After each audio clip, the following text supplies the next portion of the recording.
इस वीडियो में मैं आज बात करने वाली हूं कि आखिर लेह में अचानक हिंसा कैसे भड़क गई। लेह हिंसा में बार बार जेनजीज का नाम सामने क्यों आ रहा है? और इतना ही नहीं, बीजेपी समर्थित लोग आखिर सोनम वांगचुक को आतंकी तक घोषित करने पर आ गए और उसकी मांग कर रहे हैं। क्यों कर रहे हैं ऐसा? मैं लेह हिंसा पर एक एक पॉइंट आपके सामने रखूंगी और आपको समझाऊंगी जो गोदी मीडिया ने आपसे अभी तक छुपा कर रखा है। तो हुआ यूं कि क्लाइमेट एक्टिविस्ट सोनम वांगचुक पिछले 14 दिन से, जी हां 14 दिन से लद्दाख को पूर्ण राज्य का दर्जा देने और छठी अनुसूची 6 शेड्यूल के विस्तार की मांग को लेकर भूख हड़ताल पर थे। आपने शायद मीडिया में तो देखा ही नहीं होगा इसके बारे में। लेकिन फिर अचानक बुधवार की सुबह युवाओं के समूह ने आगजनी और तोड़फोड़ शुरू कर दी और इसके बाद बीजेपी मुख्यालय को भी निशाना बनाया और कई गाड़ियों को जला दिया गया। अधिकारियों ने समाचार एजेंसी पीटीआई को बताया कि हालात संभालने के लिए पूरे शहर में बड़ी संख्या में तैनात पुलिस और अर्धसैनिक बलों ने आंसू गैस के गोले दागे। कम से कम आप ये मान लीजिए कि 6 घायलों की हालत नाजुक बनी हुई है और नाजुक होने के कारण आशंका जताई जा रही है कि मृतकों की संख्या और बढ़ सकती है। और साथ ही उपराज्यपाल कविंदर गुप्ता ने इस घटना को दिल दहला देने वाला बताया और कहा कि आज जो हुआ वो स्पॉन्टेनियस नहीं बल्कि एक साजिश का नतीजा था। एलजी ने आगे कहा, हम यहां माहौल खराब करने वालों को नहीं छोड़ेंगे। आइए तो अब समझते हैं कि कैसे बिगड़े ये हालात। बुधवार की सुबह ही लद्दाख की राजधानी लेह में बंद के नारों के साथ सैकड़ों लोग सड़कों पर उतर आए। जैसे जैसे दिन बीतता गया, दूर से आग की लपटें और काले धुएं के गुबार दिखाई देने लगे। आपको बताते चलें कि लद्दाख एपेक्स बॉडी की यूथ विंग ने 10 सितंबर से भूख हड़ताल पर बैठे 15 लोगों में से 2 की हालत मंगलवार शाम बिगड़ने के बाद बंद की अपील की थी। एक ऑनलाइन प्रेस कॉन्फ्रेंस को संबोधित करते हुए सोनम वांगचुक ने कहा कि सेरिंग ओंगचुक 72 साल जिनकी उम्र और ताशी डोलमा 60 साल की उम्र की स्थिति बिगड़ गई थी और उन्हें अस्पताल ले जाना पड़ा। संभवतः यही हिंसक प्रदर्शन की तात्कालिक वजह भी बनी। वहीं बीजेपी ने आरोप लगाया कि यह हिंसा कांग्रेस की एक नापाक साजिश का हिस्सा है जिसके जरिए कांग्रेस देश में बांग्लादेश, नेपाल और फिलीपींस जैसी स्थिति पैदा करना चाहती है। आपको बताते चलें कि आंदोलनकारियों की 4 मांगे हैं और इनमें लद्दाख को राज्य का दर्जा, छठी अनुसूची का विस्तार, लेह और करगिल के लिए अलग अलग लोकसभा सीटें निर्धारित करने और रोजगार में आरक्षण की मांग है। बहरहाल केंद्र सरकार ने सोनम वांगचुक को असल जिम्मेदार बताया। सोचिए, केंद्र सरकार ने बताया कि सोनम वांगचुक ने भड़काऊ तरीके से अरब स्प्रिंग जैसे आंदोलनों का जिक्र किया और नेपाल में हुए जेनजी प्रदर्शनों का हवाला दिया।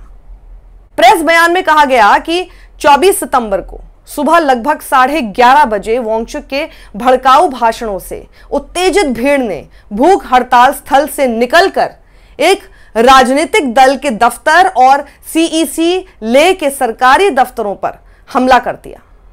भीड़ ने इन दफ्तरों में आग लगा दी और सुरक्षा कर्मियों पर हमला किया और एक पुलिस वाहन को भी जला दिया।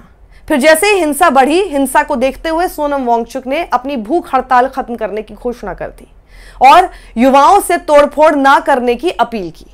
सोनम वांगचुक ने आगे कहा, युवा हिंसा बंद करें, उन्होंने अपील की, क्योंकि इससे सिर्फ हमारे आंदोलन को नुकसान पहुंचता है और स्थिति खराब होती है।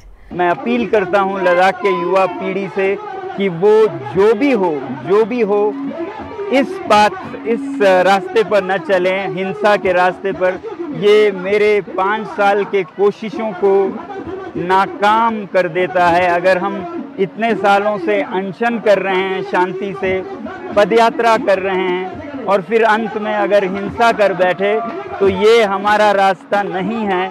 इसलिए मैं फिर युवा पीढ़ी से हाथ जोड़कर विनती करता हूं कि हम शांति के ही रास्ते से सरकार को कहें और सरकार भी, मैं चाहता हूं कि शांति के संदेश को सुने। वांगचुक ने कहा ये लद्दाख और मेरे लिए व्यक्तिगत रूप से सबसे दुखद दिन है, क्योंकि पिछले 5 साल से हम जिस रास्ते पर चल रहे थे वो शांतिपूर्ण था। हमने 5 बार भूख हड़ताल की, लेह से दिल्ली तक पैदल यात्रा की, लेकिन आज हिंसा और आगजनी की वजह से हमारा शांति का संदेश विफल होता दिख रहा है। युवा पीढ़ी से हाथ जोड़कर विनती करता हूं कि हम शांति के ही रास्ते से सरकार को कहें, और सरकार भी, मैं चाहता हूं कि शांति के संदेश को सुने।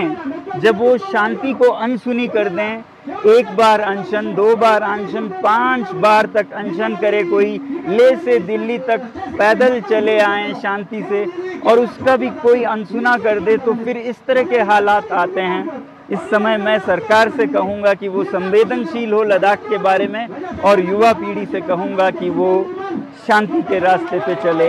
मैं पूरे देश से ये बताना चाहता हूँ कि ये रास्ता मेरा दिखाया हुआ नहीं है, ये उनके बड़ास का एक परिणाम है, मगर ये बड़ास निकालने का समय नहीं है। शांति से, ठंडे दिमाग से सरकार के साथ वार्तालाप करने का समय है। आज बस इतना ही, अभी बस इतना ही। बहुत बहुत धन्यवाद। जय हिंद। अब जान दीजिए कि सोनम वांगचुक आखिर हैं कौन। वो एक एजुकेटर, इनोवेटर और क्लाइमेट एक्टिविस्ट हैं जो मुख्य रूप से लद्दाख से जुड़े हुए हैं। सोनम वांगचुक लद्दाख में students educational and cultural movement of Ladakh SECMOL नामक संस्था के संस्थापक हैं। ये संस्था स्थानीय बच्चों को उनकी संस्कृति और वास्तविक जीवन की जरूरतों से जोड़ते हुए प्रैक्टिकल एजुकेशन देती है। सोनम वांगचुक अपनी आइस स्टूपा तकनीक के लिए प्रसिद्ध हैं। ये एक आर्टिफिशियल ग्लेशियर है जो सर्दियों में पानी को बर्फ के रूप में स्टोर करके गर्मियों में पिघलने पर किसानों की सिंचाई में मदद करता है।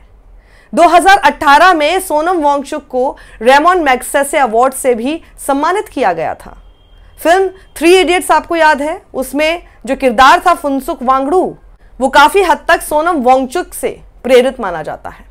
मैं साफ कर दूं कि लोकतंत्र में अपनी बात मनवाने के लिए हिंसा की कोई जगह नहीं है, लेकिन जिससे असहमति हो उसे आतंकी कहना भी गलत है।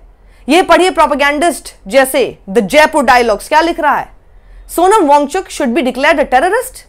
राजदीप सरदेसाई कहते हैं सोनम वांगचुक के खिलाफ सोशल मीडिया पर सिर्फ इसलिए जबरदस्त अभियान चलाया जा रहा है कि उन्होंने राज्य की सत्ता को चुनौती देने का फैसला किया है। असहमति व्यक्त करने पर एक प्राउड भारतीय नागरिक को राष्ट्र विरोधी कहना एक असली टूलकिट है। चाहे लद्दाख हो या मणिपुर, बातचीत को प्राथमिकता दें। राजदीप के साथ इंटरव्यू में भी सोनम वांगचुक ने बताया कि मैं लगातार गांधी जी के रास्ते पर चल रहा था, लेकिन आज जो हुआ उसका हमें खेद है, क्योंकि यह नहीं होना चाहिए था। लेकिन सोनम वांगचुक ये कहना भी नहीं भूले कि हमारी मांगे कोई सुन भी नहीं रहा था, इसलिए यूथ फ्रस्ट्रेटेड हैं। सोनम वांगचुक ने यह भी बताया कि 15 बुजुर्ग लोग लगातार भूख हड़ताल पर थे लेह की मांगों को लेकर, लेकिन जब भूख हड़ताल कर रहे लोगों की तबीयत खराब होने लगी तो लोगों का गुस्सा सड़क पर देखने को मिला। लेकिन सोनम वांगचुक इस हिंसा से दुखी हैं और इसलिए उन्होंने अपनी भूख हड़ताल खत्म कर दी। सोनम वांगचुक चीन के मुद्दे पर भी मुखरता से बोलते रहे हैं। ये वीडियो देखिए आप, जिसमें अमित शाह को उनका वायदा याद दिला रहे हैं। तो एक तरफ तो हम अपनी ज़मीनें खो रहे हैं और दूसरी तरफ आलम यह है कि उसके ऊपर बहुत से नेता और उनके जो ट्रोल चट्टे बट्टे हैं, जो कि इन कमेंट्स में भी होंगे और कुछ वीडियोस में भी आपने देखा है, वो कहते हैं कि हम देशद्रोही हैं। आप ही बताइए, वो देशद्रोही हैं जिन्होंने देश की ज़मीन चीन को सौंप दी, या वो जो चीख चीख कर कह रहे हैं कि हमारी ज़मीन चीन को जा रही है, इसे रोका जाए? तो ये फैसला आप भी कीजिएगा।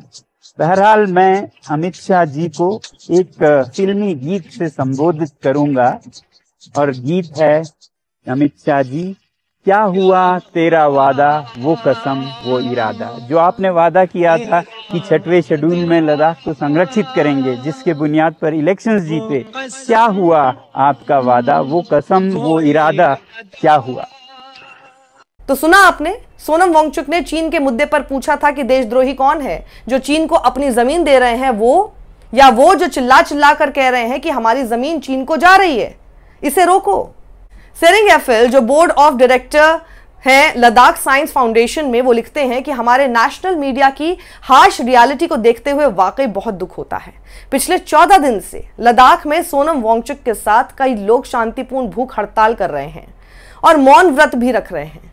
फिर भी इन 2 हफ्तों के संघर्ष के दौरान मुख्यधारा के मीडिया ने चुप्पी साधी रखी। लेकिन कल 2 अनशनकारी लोगों के अस्पताल में भर्ती होने के बाद, फिर लद्दाख में विरोध प्रदर्शन भड़कने के बाद आज ही न्यूज चैनलों ने इस पर तुरंत ध्यान देना शुरू कर दिया।